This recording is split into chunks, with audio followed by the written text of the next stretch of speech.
What's up, everybody? Welcome back to another episode of the 10-7 MMA show, and we are back with our Friday show.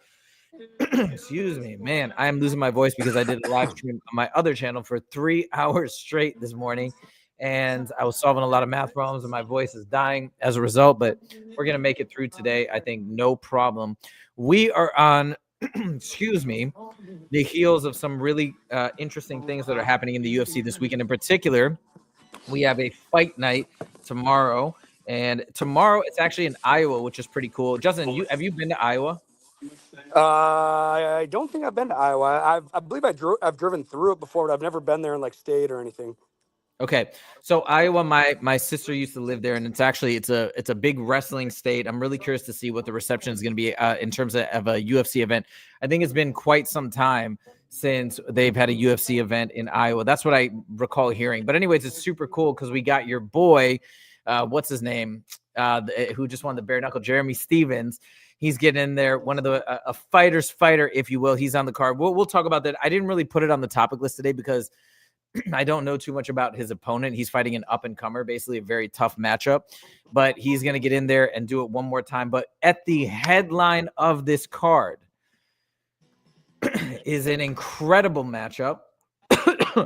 Sorry, man. My voice is struggling.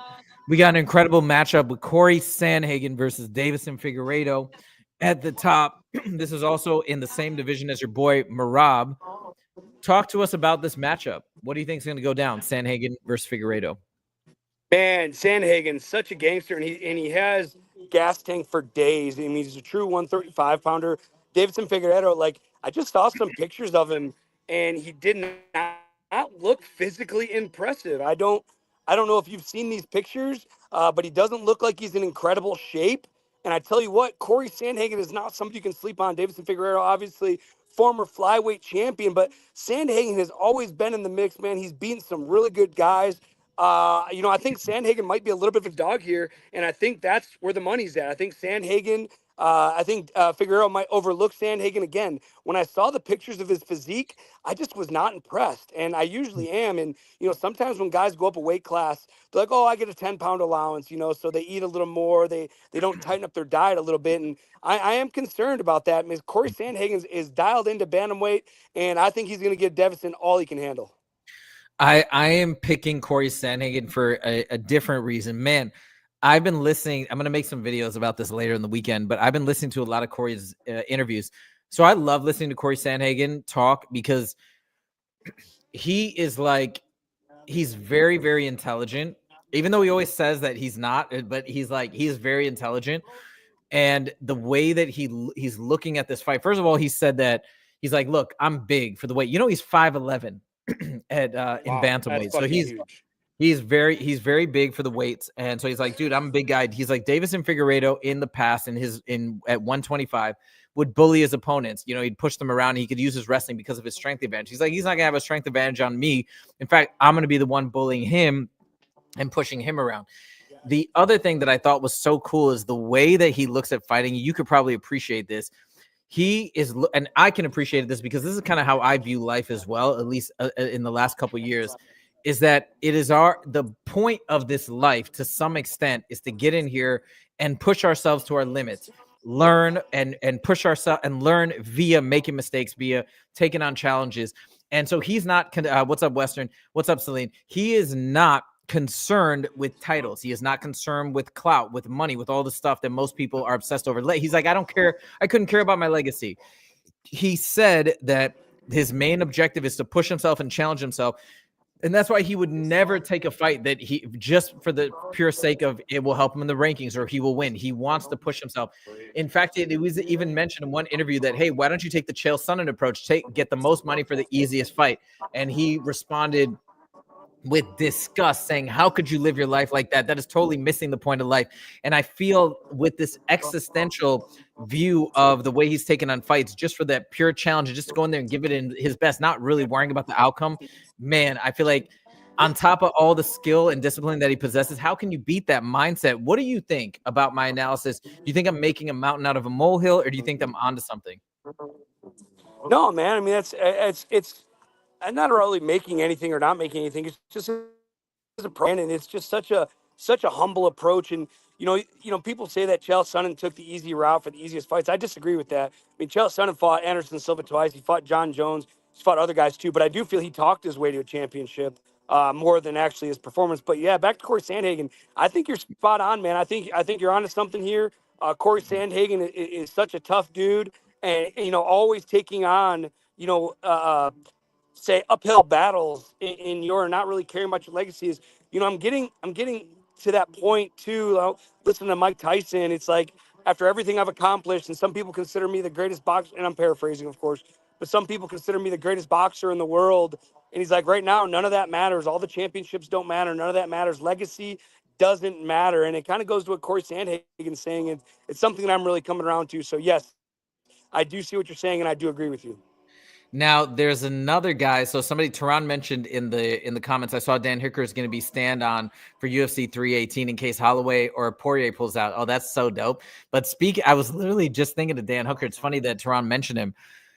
Dan Hooker made a very interesting statement, which is tangentially related to this. And I really thought about it, and I was like, man, this actually, I can get behind this. He said, why is there so much concern over people's records? He's like, who cares at the end of the day? You could win or lose at the flip of a coin. He's like, your resume in MMA and in the UFC should not be your record. It should be your highlight reel.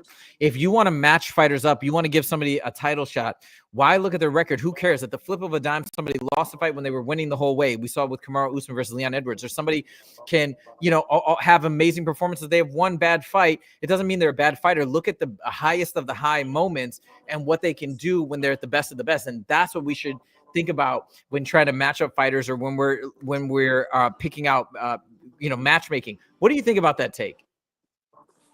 Dude, I mean, being a guy that, had an unsuccessful career in the UFC, but always went for it. It's like, yeah, I've always agreed with that, man. Looking back at my career, I could have won a lot of boring fights, man. When I fought like Gabriel Benitez, who's, a strict kickboxer, like, yeah, I could have tried to get in there and take him down and grind out a decision, but I'm not winning the $50,000 bonus. I'm not moving up the rankings exceptionally fast. Sean Shelby's not looking at me like a hot prospect. So, I mean, going out there on your shield, when you're willing to risk everything, including your job, including your contract, to go out there and put on the highlight reel, I agree with that 100%. I appreciate a guy that goes out there and goes out on his shield more than the ones that play it safe and try to grind out decisions.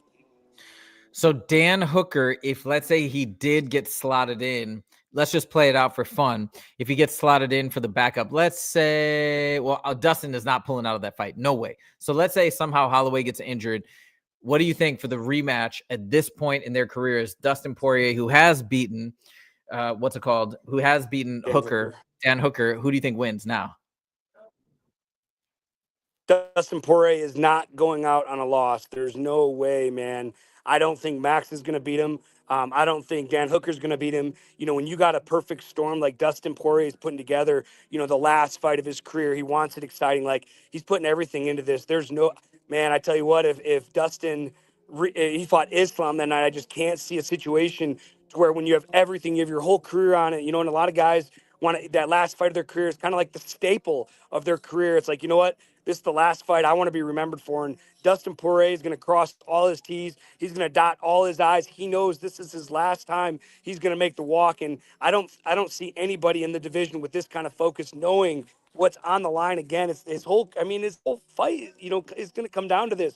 And it's not like Anthony Smith, to where, he's experienced a lot of losses and he's going in as this big underdog and loses. Dustin Poirier is still at the top of the division. Dustin Poirier is still winning fights consistently against top guys. And what an incredible fight against Islam. What an incredible fight against, Justin Gaethje. What an incredible fight against Dan Hooker. What an incredible fight against fucking Max Holloway. Like, dude, this guy, he's still there. He still has it. He's not falling. I mean, I'm sure excuse me. Sorry, guys. I'm sunburnt as fuck out here trying to survive out in this heat. But he still has it, man. And I really think he's going to put it all together. And it doesn't matter who he faces in his retirement fight. He's coming out victorious. Love it. I think I agree. Donald says that I can't stand Dustin. I don't know if did you mean Dustin? I assume so, not dusting. I don't understand that. I've never heard somebody not like Dustin Poirier. Literally. Have you ever heard that? I've never heard one person ever in the history of the sport. He's big in charity. He has an incredible hot sauce. you know, when you talk about guys coming up, he doesn't shy away from fights. He doesn't talk himself into title fights. He shows up. He puts it on the line all the time, every time. Doesn't matter if he's fighting Islam Makhachev, Justin Gaethje, Dan Hooker. He goes in there with his sword and his shield, and he goes to battle every single fight. And I don't know how anybody can not like him. Yeah, it's weird. It's kind of like, I'd be curious to know, Donald, if let us know what you don't like about him. It's kind of like Justin Gaethje. Those are two guys I don't really know. I feel like 99.9% of the fan base likes those guys. Oh, what? MGAL4 Productions says Dustin is a sore winner. Is this real? I've never heard. What does that mean? A sore winner? I can't make a single. Go ahead. Yeah. Is that? Have you ever heard this? No. I mean, maybe because maybe a sore winner is in the fact no matter what he wins, he's always complaining about something or it's not good enough. I have no idea, dude. I'm just shooting in the dark here.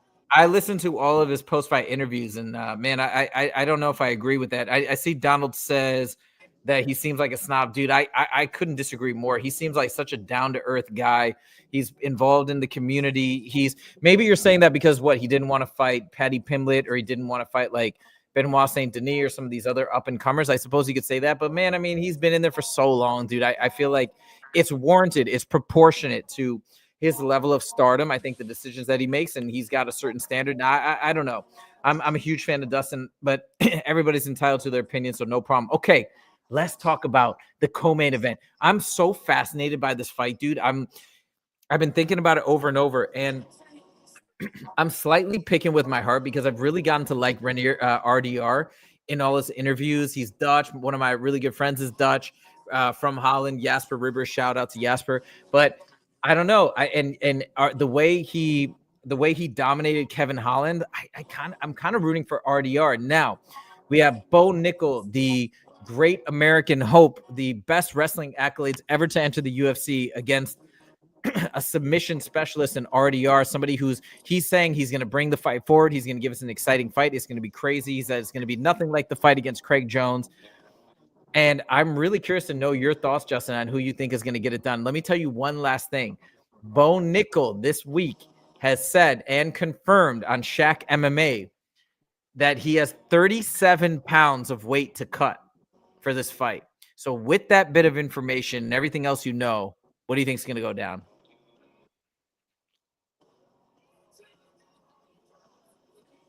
Oh, say Justin, that one more time.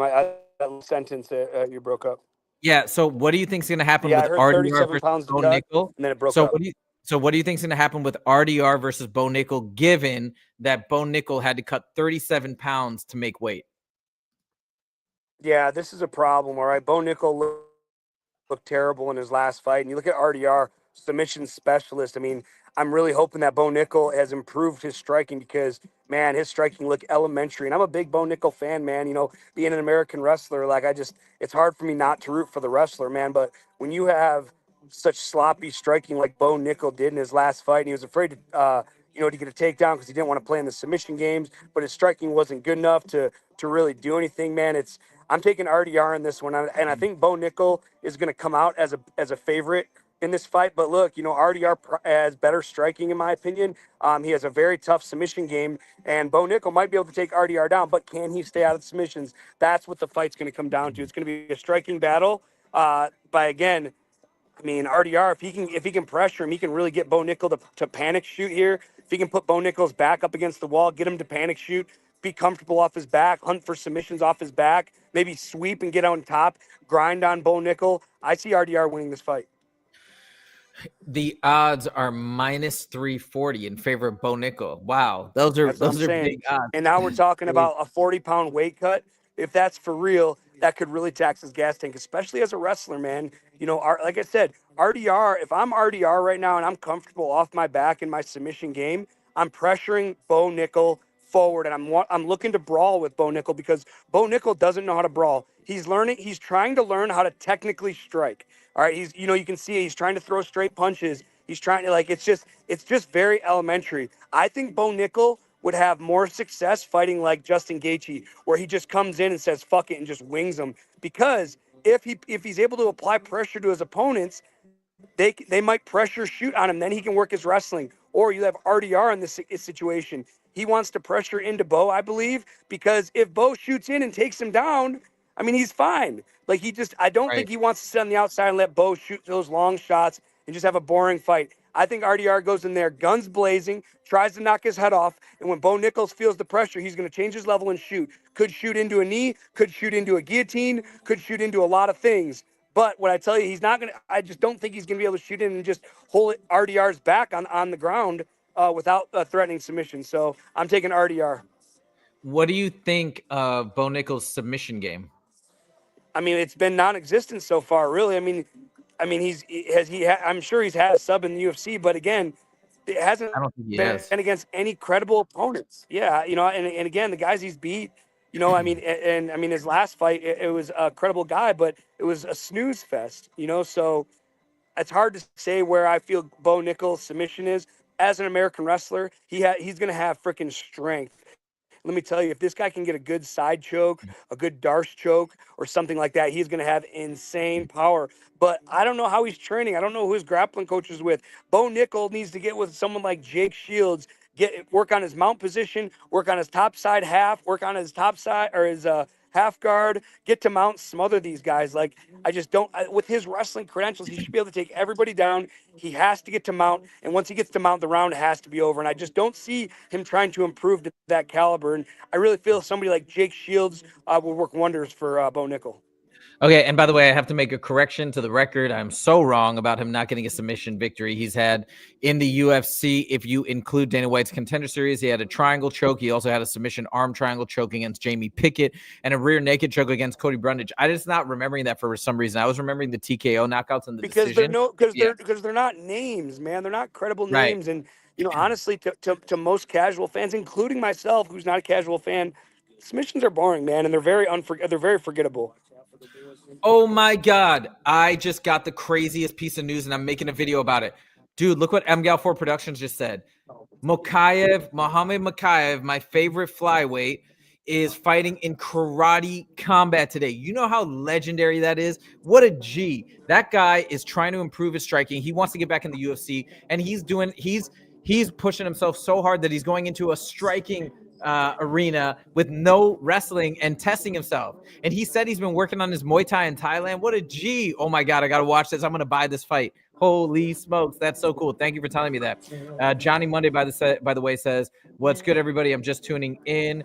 Western says, bruh, Chimaev puts, no, I don't even want to talk about Chimaev versus Bo Nickal. It's a joke. It's a joke. It's ridiculous. Bo Nickal's lost his mind. Chimaev would absolutely obliterate him in about 15 seconds. And oh my God, Mokaev, let's go. Okay, anyways, very, very exciting. I'm definitely buying that fight and watching that fight tonight. Now, let's move it along to topic number 3. Ilia Topuria confirms June 28th, question mark. Now, he has posted something again saying I just saw basically, that. yeah. So what's going on here? Why are they teasing us who the opponent is? What's happening? Is it Islam or is it Oliveira? I'm leaning that it's Islam is fighting Gaethje for the main event and Topuria is fighting Oliveira. What do you think? I think Topuria lied about the whole thing about the UFC promising him a title shot. I think he was just trying to put pressure on him. I think it's going to backfire. I think he's going to fight Oliveira. Islam versus Gaethje for the belt. What do you think? Yeah, I want to see the Oliveira matchup, man. Like I said, Islam. I wanted to see him fight Islam, and then Islam made such a great point. Habib made such a great point about why are we fighting this flat featherweight that hasn't done anything at lightweight? And if he goes and loses to Oliveira, loses to Fiziev, loses to Justin Gaethje, he loses all that credibility to Islam. So I'm with Islam, man, and Islam's not one to duck. Obviously, Habib's not one to duck opponents. I just think it's what's smart. I really want to see him fight Charles Oliveira. We're talking about the former champ, the former defending champ. At one point he was on an incredible streak. People were talking about, putting him up in the GOAT speech. If Ilia Topuria can get in there and handle Charles Oliveira, hey, now we're talking something. But what if Ilia goes in there and wins a split decision against Charles Oliveira or loses a split decision? And now you're going to see everything that Islam talked about, per se prevail. And it's now if he goes in there and beats Charles Oliveira by split decision, do you think that he deserves a title shot against Islam? I mean, I still think even a split decision, then I think he would be queued up because he's beating the number one. After what Islam did to Charles, he made him look like a child, submitted him in the first round, or maybe it's early the second. Yeah. He smit him with a side choke, man. He just whooped on him. Now you got a guy that's going, a coin flip matchup, and this is hypothetical land, of course.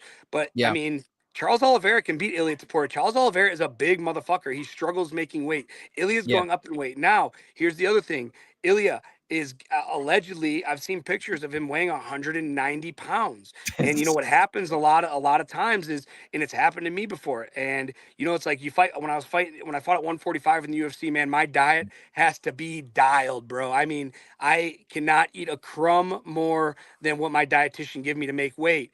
Now, when I go up to 145, in my head, it's like, dude, I get a 11-pound allowance. Well, I am gonna have this bowl of cereal. I'll have this thing of ice cream, or I'll have this, or I'll have that. And as the fight gets closer, it's like, oh, I got 10 pounds. I got 10 pounds. And next thing I know, it's like, oh shit, I ate way too much, and now I'm way heavy. So I don't think he's going up to 190 pounds, cutting down to 145. So if he's going Yeah. up to 190 pounds, trying to cut to 155, man, there's just so many variables. Guys go down in weight and they always don't look the same. They go up in weight. Sometimes they look better. Sometimes they don't look as good. So until he makes the walk at lightweight and beats a credible opponent like Charles Oliveira, I don't really have an opinion on it, because there are just so many variables and there's so many factors that come into play in switching weight classes. And even if he's dialed in like he was at featherweight, Charles Oliveira is a big man. He is a lot bigger than Ilia Topuria. I've stood next to Charles Oliveira, man, on the mat, and this guy is like, when I'm standing next to him, I feel like he's a middleweight, dude. He's so big and long. Now, for me, from my perspective as well, if we do this matchup, Islam versus Gaethje and Ilia versus Oliveira, because the more you describe it, the more exciting the matchup seems to me. But then we get 2 for 1. Look, all 4 of those guys are stars. So I hope, again, most people are going to probably get mad at me and disagree with me, but I hope how freaking cool if we had on the same card, we get Ilia versus Oliveira for the co-main, and then Islam versus Gaethje for the main. That's unbelievable. Unbelievable. That's what International Fight Week needs. So let's pray to the MMA gods, to the UFC brass, that's how they put it down. And then we'll see what Ilia's got. If he can get through Oliveira, holy smokes. And if he can't, everything makes sense. Cool. I got to respond to Johnny Monday, dude. This Johnny Monday, come on now, dude. I don't even know if you're just trolling me. He says Bo Nickal runs through Chimaev. This is insanity. And then he goes, Western. Tell me what advantages Khamzat has over Bo besides size and strike. Dude, Johnny, Striking. come on. Striking. I think he knocks Bo Nickal out. His striking I think he knocks is Bo Nickal out, to be honest, Johnny. Dude, his striking is so much better than Bo Nickal's. It doesn't even compare. Khamzat has spent so much time training Muay Thai at Tiger Muay Thai. We saw only one knockout because his wrestling is so darn good. His striking is even. Look at the exchanges between Kamaru Usman, and people want to rip on him for those fights because he didn't win super dominantly, but he stayed in there and he struck with those guys and outstruck those guys. Gilbert Burns is great striking. So dude, the advantage is come on, dude. I don't know. I don't know why you even say that. It's absolutely ridiculous. But yeah, Western, you can go ahead. But Johnny, I appreciate your thoughts and keep commenting. So I'm not, don't take this as me being mad or anything. I just totally. Oh, he's mad, dude. If you say something bad about Khamzat, Uzaifa gets pissed, dude. I totally just disagree with you. But yeah, and Western, you chime in if you agree with me. I know Johnny's asking you about this, but okay. Oh my God! Imagine Chimaev versus Magomed. MGAL4 Production says, "Yeah, I don't really want to see that badly, though. I want to see him first get the middleweight title and defend that, and then fine. But yeah, I want to see him against Alex Pereira, though. That would be pretty cool." And Tehran says, "Yeah, Monday is just trolling us. No way. Yeah, I mean, come on, dude. This is no way. Tehran's impartial." Tehran knows the sport. He's impartial. He knows the sport. Maybe I'm biased for Khamzat, but yeah, there is no absolute way. Okay, let's move it on. This is a fun topic, but let's move on from Ilia Topuria now. Dude, this is just a fun one, okay? Did you know Rampage Jackson made a music video? I didn't know that, but I have heard he is a rapper. Yeah, but I'm talking about the one he made 2 months ago. I did not know this. I was watching the Jackson pod and he mentioned this. I got to show you guys something. I'm going to mute the audio just in case we get a copyright strike, but you're going to get the gist of it from this. Ready? You're going to lose your mind. Ready, let's do it. You're going to lose your mind. Wait. Hold on. Let me cue it up here. Let me mute it. And let's just watch a little bit of this and laugh together. Okay. So notice the title, guys. 4570. He made a Oh, whole shit. music video trolling Kevin Holland. Hold on, let me fast forward it. So watch, he's rapping. Look, this is supposed to be Kevin Holland. He got a guy. Oh my gosh. And he literally pulls out a gun with 45 seconds. Now watch, as Rampage is basically talking smack to him, he's putting up his gun, and then I think he ends up putting like an AK-47 up there. Hold on. This is so funny, dude. And he starts putting up machine guns, recreating this thing. And I guess apparently he said on the podcast, like when Kevin Holland saw this, like they were kind of cool. Then Kevin Holland saw this and he got super pissed. I don't know if it's true or not. Oh my! And it's already gotten 120,000 views and he's only got 47,000 subs. This is ridiculous. Wait, it gets look. This is supposed to be Bear DeGidio or whatever. And then look, he puts a bazooka in Kevin Holland's face. Look. Oh my gosh. And hold I don't on. know how Kevin Holland could be mad about it. I think it'd be pretty funny. Look at this. Look at this. Look what he does to Kevin Holland. Trailblazer. Look at this. Watch that. I mean, I've listened. The music is okay, but look, dude, this is ridiculous. This is taking, and then he was asked, like, how did you get this made? What did you do? He's like, no, dude, I produced the whole thing. He's like, I spent a lot of money to get this music video made. Justin, what are your thoughts? What are your takeaways on Rampage escalating this beef to this level and just trolling Kevin Holland so hard with the music video? You know, I have a lot of history with Rampage, not personal history, but I have a friend, James Lee, King of the Cage champ, UFC vet. He's the he's the godfather of my son, Ben. And him and Rampage are really, really tight.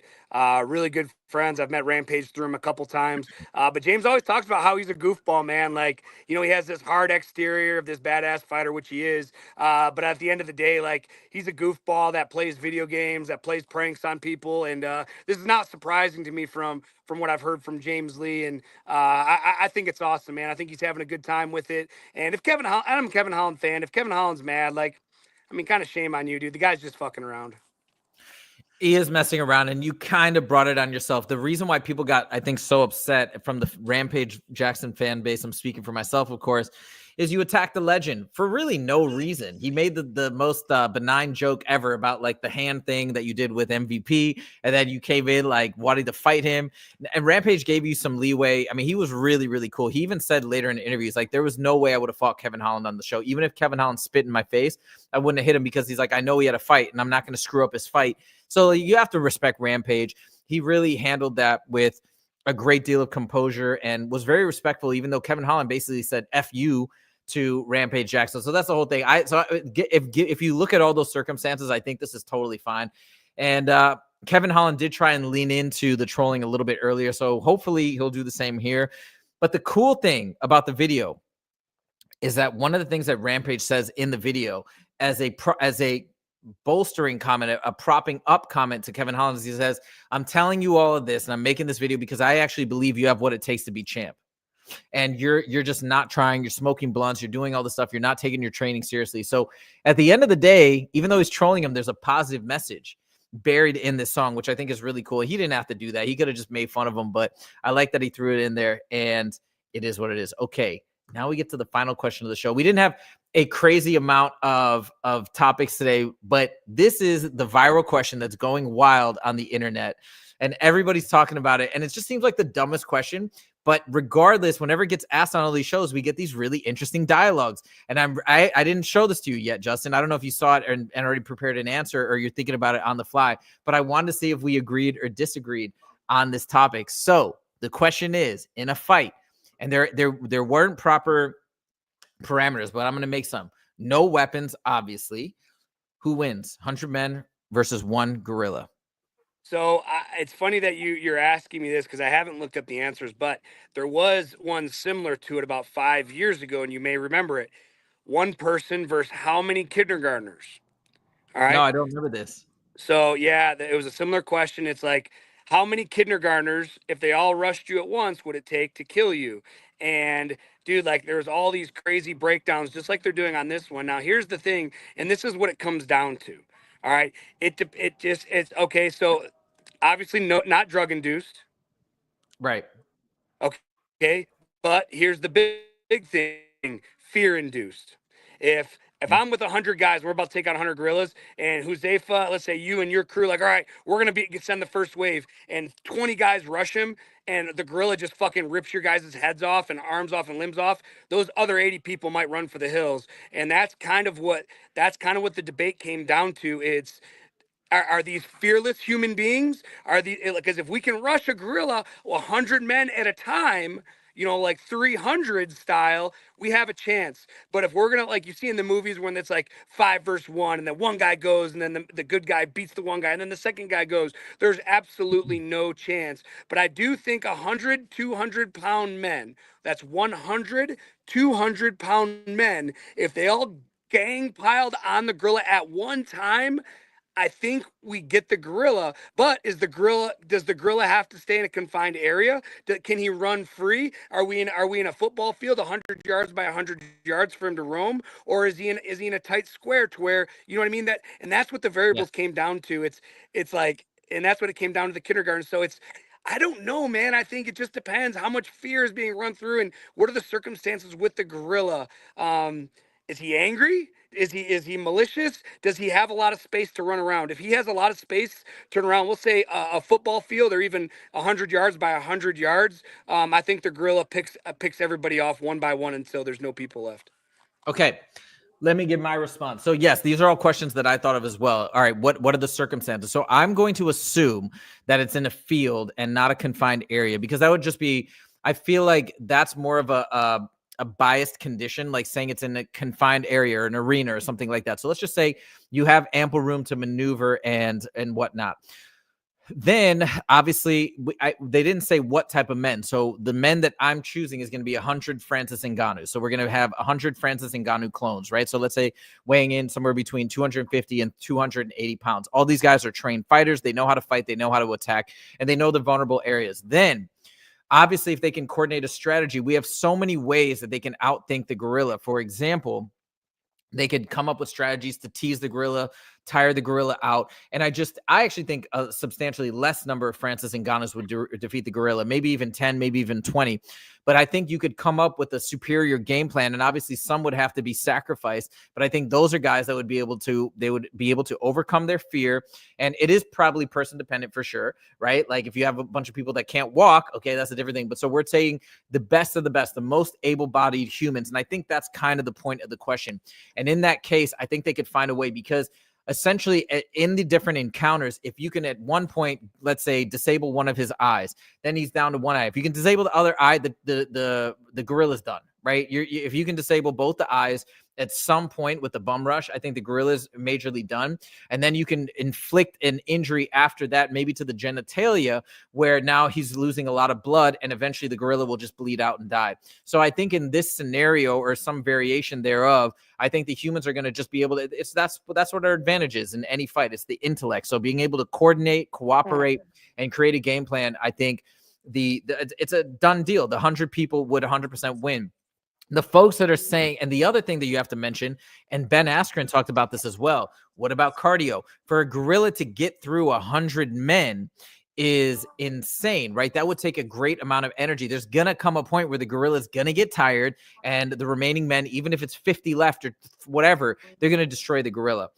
The other, what was the other thing? Now, so this is before I looked up everything. Then I actually looked up stuff, because you know me, I'm a numbers guy, I'm a math guy. So I wanted to see the weight and strength differential of a gorilla and humans. Now, a silverback, let's say, weighs in around 400 or 500 pounds. Let's just say, for argument's sake, it's a 600-pound silverback gorilla. It's the biggest of the silverbacks, okay? Because we're taking the biggest of humans as Francis Ngannou, like most powerful. So let's say we got a 600-pound gorilla. And then on top of that, they said that the push strength is for a gorilla, it's around 1,700 pounds. Okay. So a gorilla could, I can't remember if it was deadlift or bench press, 1,700 pounds. So let's just round it up to 2,000 versus Francis Ngannou could maybe bench like 300 or 400 pounds. So we've got a 1-to-5 to 1-to-6 strength ratio, which is huge, but it's not insane. We're not talking about a 1-to-100 strength ratio. So you got 1-to-6. I'm not saying 6 versus 6 people would then be able to take the gorilla, but you got 100. Okay, that totally balances out that strength differential, the weight differential, not even close. So yes, I'm of course a gorilla would obliterate any single person, but if you take the strongest silverback gorilla and the strongest of 100 men, aka Francis Ngannou, who also knows how to fight, done deal. Next question. This is case closed. The men win for sure. Western also says the gorillas gas as well. Yes, I agree. And that's pretty much it. Let us know what you guys think of the chat. All right. Do you think we've kind of reached a joint conclusion? I think we both agree, right? Yes. It's funny. I saw this other guy go on a rant being like, this is the dumbest question of all time. He goes, it's this simple. If the people have weapons, the people win. If they don't, the gorilla wins. Done. And I thought that was kind of dumb. He was some like political weird show guy who was answering. And I just thought it was like the dumbest, shallowest analysis I've ever seen. So there's the real analysis. That's what we think. And let us know what you guys think as well. Oh, Western says, Justin, we lost you on camera, but hopefully you can still hear us. Western says, Justin, do you know how much Ngannou benches? And if you guys don't know, Ngannou trains with Justin. Ngannou doesn't do as an MMA fighter, we don't really max out on bench, so I can't really tell you. I've seen him lift weights. He does like compound lifts at the PI and stuff, but it's never like you never do like a straight bench press. And 35 pounds on for me to bench, and that's as high as it would go. Same thing with the squat rack, put like 225 on, because again, when you start putting on more weight, you're putting on more mass. Francis is already huge. He's already strong. He doesn't need to gain any more weight. So it's more about tightening those muscles than actually trying to put on mass. By the way, just a fun fact, Justin, did you know who Jeff Molina is? Jeff Molina. Why does that sound familiar? He's a former UFC fighter. He was in the crowd. Yeah. He came out as like being bisexual or something. Yeah, I remember. I think now he's got like there was some weird situation, with Jeff Molina, like a sex tape of his got released, and it was something like that. That's how I know him. And then he got caught up in a whole gambling thing where he was coached by James Krause, and he just did an interview with Ariel Helwani. I'm going to make a breakdown of it later this weekend. He did a whole explanation of what really happened. And I thought it was really interesting because he got hammered for this one little gambling thing. He got like a 3-year suspension. But anyways, the fun fact is Jeff Molina has been asked to be released now been cut from the UFC. And guess where he's going? Brave. Nope. BKFC. BKFC. Oh shit. Well, I hope it works out for him because bare knuckle is a lot different than most people think. It's a lot different than I thought. So I hope it works out for him. Fair enough. But he's very confident. He says his style is going to match up really well. So I can't wait to see it. But anyways, that's what I said too. That's what I said too.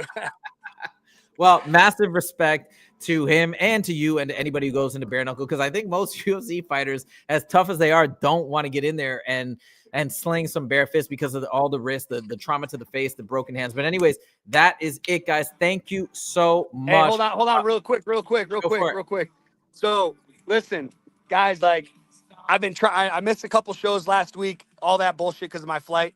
I am out in the middle of nowhere right now, literally miles away from anything. I found this little bar that I could come up and hook up the show to. You gotta check this out. Let me see if I can turn my camera around. Okay, let me see this. Where's my camera? Oh shit! How do I turn this around? Yeah, so like I don't know. Like I have the best. I had to jump on a dirt bike to come to find this bar. I'm not even joking, dude. Check me out. Like, here's my bike that I rode out here. Oh my God! Look at this, dude. I'm dead serious. Ride this bike out here and just look at the mountains, though, bro. This is one of the nicest places I've ever been. Like, I don't know how good it comes up on the camera, but this is my backdrop. I don't know if you guys can see it. Yes, we can see it. You can't really see it, but dude, it's all white-capped mountains. Yeah, it's all white-capped mountains behind me, and there isn't another town this isn't really a town. This is just a bar in the middle of nowhere. Yesterday when I talked to you, because I've been fucking scrambling around, I'm like, so my buddy wants me to go on this ride and this fishing trip, and I told him my only conditions were I have to have service on Friday and Monday. He said, that's fine. He goes, I know of this bar that has Wi-Fi. So he gave me his bike. I jumped on the bike, drove 5 miles here. I'm going to drive 5 miles back, and then I'm going to find Wi-Fi on the way home as well. So, look at that, guys. I'm sorry. Yeah, I'm sorry for fucking missing the show. I hate missing the show, and I'm trying to be better about it. So I'm arranging my traveling around the 10-7. That's what it's all about. There you go, guys. I hope you guys appreciate that. We lost a lot of people on the stream here. People are checking out because they know the show's coming to an end. But if you're still on, if you give us a like for that, Justin getting on a dirt bike, going out to a bar in the middle of nowhere to get Wi-Fi, let's go. Because we're serious about this, guys. And me and Justin have been talking about this. We are very serious about the show. We appreciate the support. We appreciate the growth. And we're going to show up for you guys every week for the shows. And we're going to keep adding stuff. Justin has been making training videos. We're hopefully going to roll these videos out this week. It's on me. It's my fault that they haven't been rolled out. I've sent you like three or four more. Did you get them? I know. Louise is keeping a whole folder I've sent for you us. like 3 or 4 more. I'm just, Yep. No problem. I'm just going to keep sending them as I keep sending them as I make them. All right. But all right, dude, guys. I need to get back on this bike. I need to get back over. I appreciate you guys, and I'll talk to you soon. All right, guys. Thank you so much. Take it easy, and we'll see you on Monday. Let's go, RDR. Peace. Take it easy.